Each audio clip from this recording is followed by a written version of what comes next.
Hey everyone, these are most of the leftover cranberries. So for part 2, we're going to be making a sauce. So I have 8 cups of cranberries.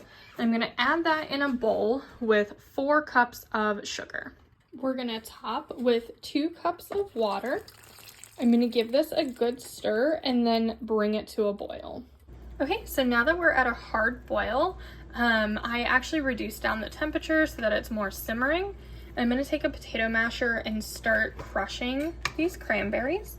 And I'm just going to let this continue to simmer until it thickens and reduces.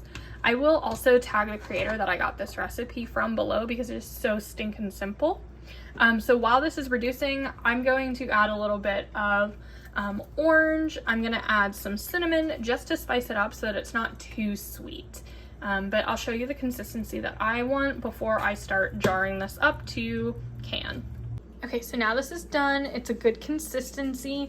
Cranberries have natural pectin in them, which is why we're getting this consistency. And it's a beautiful color. So I'm gonna go ahead and pack these into the jars. Now my jars are cold and I have not started my canner. So same thing as before, I'm not gonna start the timer on my water bath until this reaches a boil. So go ahead and pack these. I'm gonna place them in and I'll show you again that whole process. And just like before, we're at that hard boil. So we're going to let this can for 15 minutes.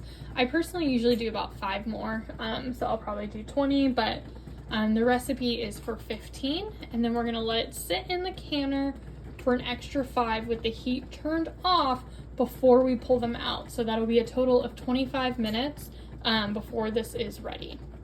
Okay, so I waited, I took the lid off, and now all we're doing is just like with the cranberry, we're taking them out. They are still very hot, and they still need to cool off and wait and make sure that they sealed and all those wonderful things.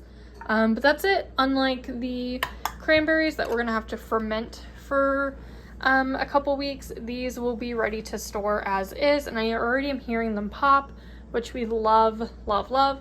So that is project 2 of our cranberry series.